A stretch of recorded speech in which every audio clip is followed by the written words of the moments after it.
Welcome back to my channel. இன்றைக்கி தேதி 21 மே 2024. இப்போ கரண்ட் டைமு 11:49 ஆகிட்டுருக்கு.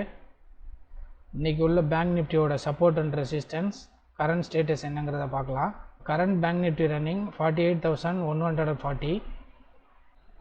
இன்றைக்கி உள்ள ரெசிஸ்டன்ஸ் 48,107. இன்றைக்கி உள்ள சப்போர்ட் 47,994. இன்றைக்கி மார்க்கெட் ப்ரீவியஸ் டேலேருந்து gap down opening, long candle ஃபார்மேஷனில் கேப் டவுன் ஓப்பனிங் கொடுத்தது. தென் எகெயின் ரெசிஸ்டன்ஸுக்கு மேலே ரீட்ரேஸ்மெண்ட் ஆகி செகண்ட் கேண்டில் ரெசிஸ்டன்ஸ் மேலே போச்சு. நான் இதை பேஸ் பண்ணி கால் சைடு என்ட்ரி கொடுத்தேன். 48,100 காலு. பட் அது லிட்டில் பிட்டு ப்ராஃபிட் கொடுத்துட்டு தென் எகெயின் டவுன் வந்துருச்சு. அந்த பொசிஷன் நான் எக்ஸிட் பண்ணிவிட்டு again market below the resistance downfall போச்சு. ஸோ இதை பேஸ் பண்ணி 48,100 புட்டில் என்ட்ரி கொடுத்தேன். இன்றைக்கி பிரேக் அவுட்டை பேஸ் பண்ணி நான் என்ட்ரி கொடுத்த ஸ்ட்ரைக் ப்ரைஸு 48,100 சிஇயும் 48,100 புட்டுலையும் தான். ரெண்டுமே ரீசனபிள் ப்ராஃபிட்டில் நான் எக்ஸிட் ஆகிட்டேன்.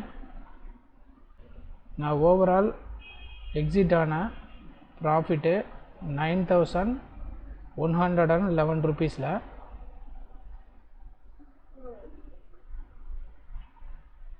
இதுக்கப்புறம் நான் ட்ரேட் எதுவும் கண்டினியூ பண்ண போகிறதில்ல.